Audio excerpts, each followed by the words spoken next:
Hello everyone, welcome again. I hope आप सब लोग बहुत ही खुश हों और स्वस्थ हों।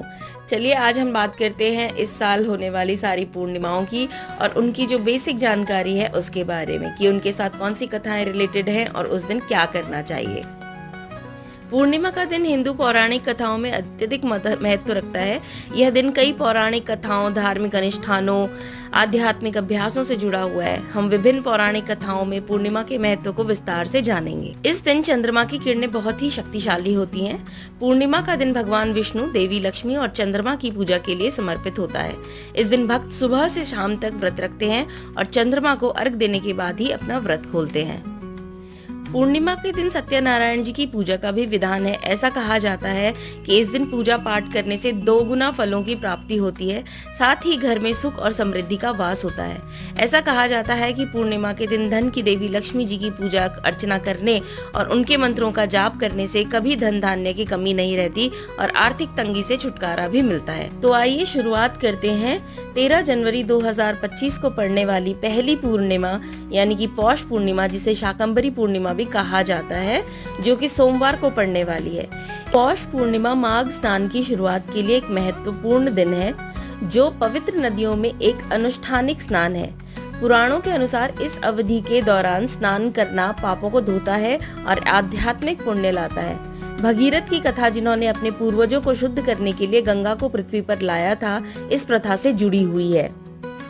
इस दिन आपको सूर्योदय के समय नदी में पवित्र स्नान करना चाहिए। गरीबों को तिल और गुड़ का दान करना चाहिए। नदी के किनारे दीप जलाने चाहिए और आरती भी करनी चाहिए। साल की दूसरी पूर्णिमा 12 फरवरी 2025 बुधवार के दिन पड़ेगी, जिसे माघ या बत्तीसी पूर्णिमा भी कहा जाता है। इसे बत्तीसी पूर्णिमा इसलिए कहते हैं क्योंकि इसका 32 गुना फल आपको मिलता है इस दिन, अगर आप कोई पूजा पाठ करते हैं तो। माघ पूर्णिमा राजा अम्बरीश की कथा से जुड़ी है, जो भगवान विष्णु के महान भक्त थे। उन्होंने एकादशी व्रत बड़े भक्ति भाव से किया और भगवान विष्णु ने उन्हें ऋषि दुर्वासा के श्राप से बचाया था। इस दिन आपको उपवास रखना चाहिए और दान करना चाहिए। गरीबों को भोजन और कपड़े देने चाहिए। सामुदायिक सेवा में भी आपको भाग लेना चाहिए। साल की तीसरी पूर्णिमा पड़ने वाली है 14 मार्च 2025 दिन शुक्रवार को। इसे कहा जाएगा फाल्गुन या वसंत पूर्णिमा। फाल्गुन पूर्णिमा होली के रूप में मनाई जाती है, जो रंगों का त्योहार है, जो प्रहलाद की अपने दानव पिता हिरण्यकश्यप पर जीत और होलिका के जलने की स्मृति में मनाया जाता है। यह भक्ति और धार्मिकता की बुराई पर विजय का प्रतीक है। रंगों के साथ खेलने का आनंद और एकता की भावना का प्रतिनिधित्व करता है। होली के पूर्व संध्या पर होलिका दहन करें। होली उत्सव में रंगों के साथ भाग लें। जरूरतमंदों को भोजन, कपड़े और पैसों का दान करें।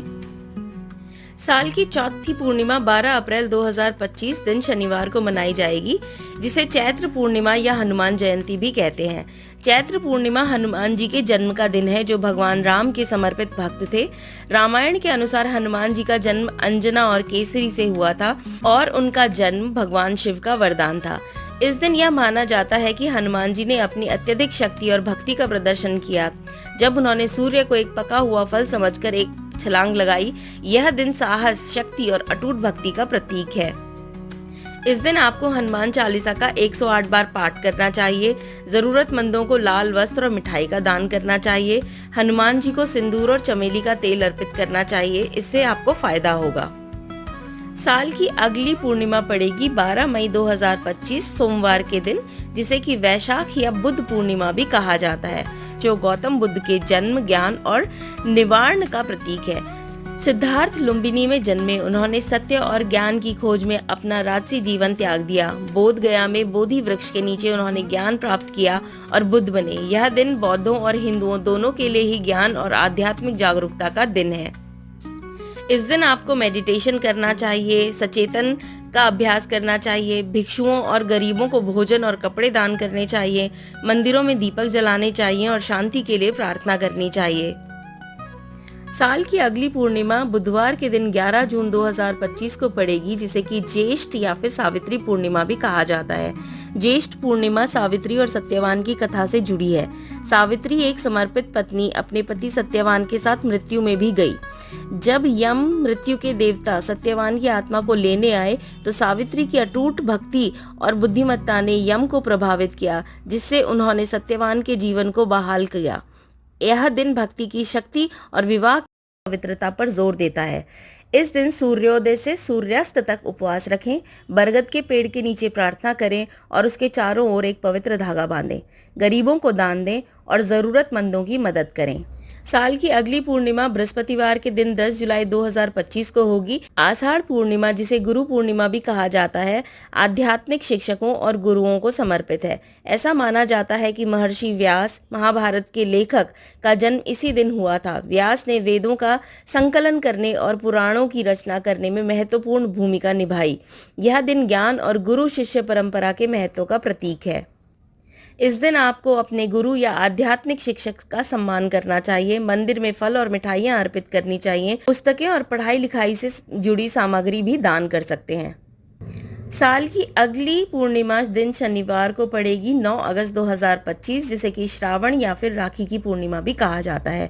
श्रावण पूर्णिमा रक्षाबंधन के रूप में मनाई जाती है, जिसकी उत्पत्ति द्रौपदी और भगवान कृष्ण की कथा से हुई है। जब द्रौपदी ने कृष्ण की रक्त बह रही उंगली पर अपनी साड़ी का एक टुकड़ा बांध दिया तो उन्होंने उसकी रक्षा करने का वादा किया। इस रक्षा के बंधन को रक्षाबंधन के रूप में मनाया जाता है, जो भाई बहन के प्रेम और कर्तव्य का प्रतीक है।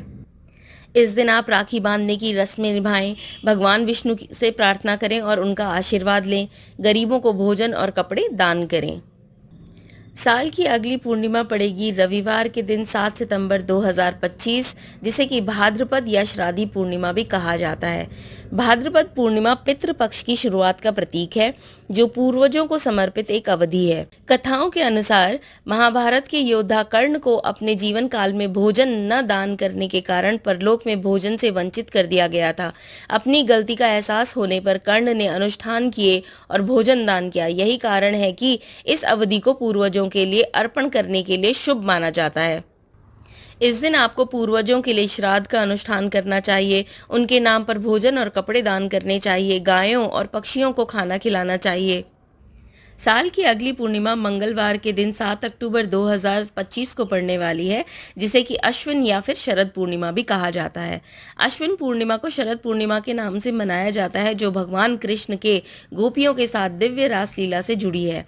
ऐसा माना जाता है कि इस रात कृष्ण ने गोपियों को चांदनी के नीचे उनके साथ नृत्य करने के लिए आमंत्रित किया, जो आत्मा के परमात्मा के साथ दिव्य मिलन का प्रतीक है।